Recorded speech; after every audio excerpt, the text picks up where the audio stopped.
Hello and welcome to this introductory video for the revisions that will be coming up in the version 3.5 of the structured decision-making system. We're going to go over some updates to the hotline tool in this video. We've got some highlighted here, major themes of what's coming in this revision on the screen right now. You'll notice when you open your hotline tool, you'll see questions right up front about status of Indian children and consultation with tribal representatives during the screening process.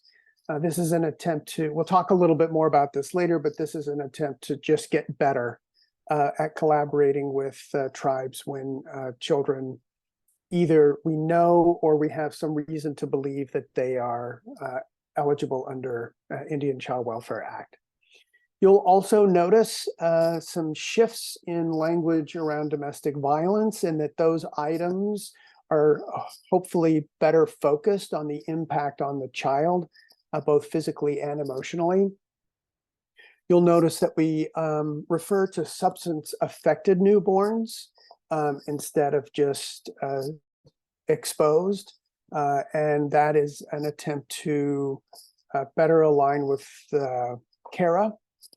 You'll also notice that sexual exploitation by a third-party perpetrator can be screened in without having to mark a failure to protect allegation against one of the caregivers. So let's dive into some more details on this. In the domestic violence, some of the domestic violence updates, you'll notice, and I'll shift here so that I can show you where we are in the tool. If we come over here to the WebSDM tool and we click on this caregiver action item, we'll notice that there is an explanation here that dangerous behavior toward or near the child is not necessarily tied to the definition of domestic violence. So if there is just violent behavior going on in the household, you can screen that in without necessarily having to wrestle with whether it meets the definition of domestic violence or not. Back over here, we have this emotional abuse item is updated to clarify that we're trying to focus on the impact on the child's potential emotional harm. So in the WebSDM tool, that the item is relabeled emotional harm related to domestic violence, right? As opposed to just being exposed to domestic violence. So we're asking you to take a careful look at what kind of impact their perpetrator behavior is having on the children. You'll also notice that you won't see definitions of domestic violence in the hotline items because the description of domestic violence has been moved to a glossary section in the policy and procedure manual, because we're hoping to get you to think about the impact on the children and whether it's meeting the threshold for screening in.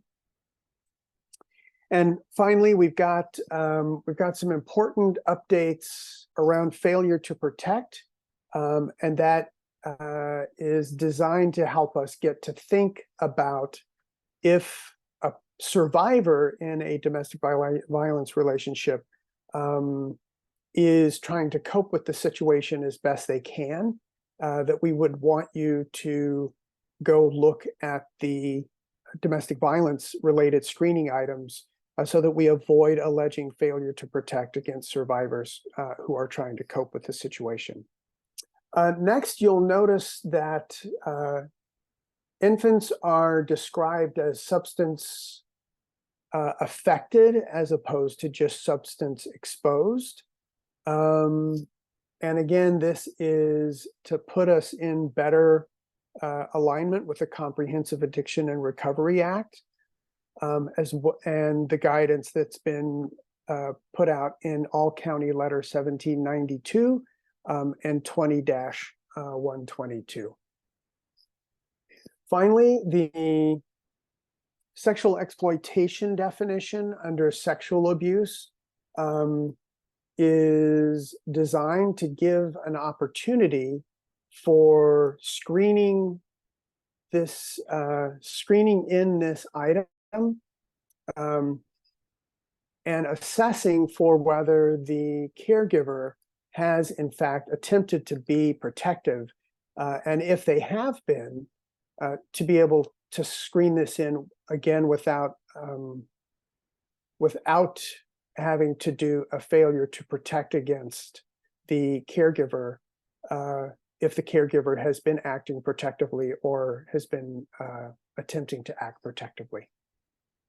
And finally, you'll notice both in the header of the WebSDM tool and near the bottom of the WebSDM tool, you'll see references to whether the tribe is in agreement with the screening process. So if the child is or maybe an Indian child, does the tribe agree with the final screening decision to screen in or screen out? Yes, no, and unknown. And if the answer is unknown, we're going to be capturing data on did we ask at all and just not get a response, or did we not ask the tribe in the first place, or is there some other reason that we don't know the outcome of tribal collaboration? You'll also notice that we'll just pretend for a minute that we were able to get hold of the tribe and they talked to us about whether to screen in or not. I'm going to go back up here and uncheck this allegation so that the default is to evaluate out. You'll notice that there is the opportunity here to override to an in-person response, not only if law enforcement is asking, but also if you have a local agreement with a tribal agency in your county to screen in at the tribe's request. So, we want to highlight that the idea here around collaborating with tribes in this assessment process is to get started and then to get better at first contacting them as early as possible, and then getting their input, and then over time actually having collaborative assessment and shared decision making with our tribal partners here in California.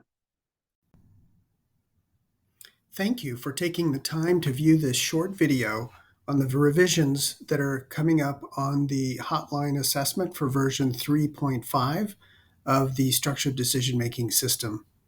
Feel free to reach out to your regional training academies for further assistance and support, or contact us here at Evident Change at info@evidentchange.org.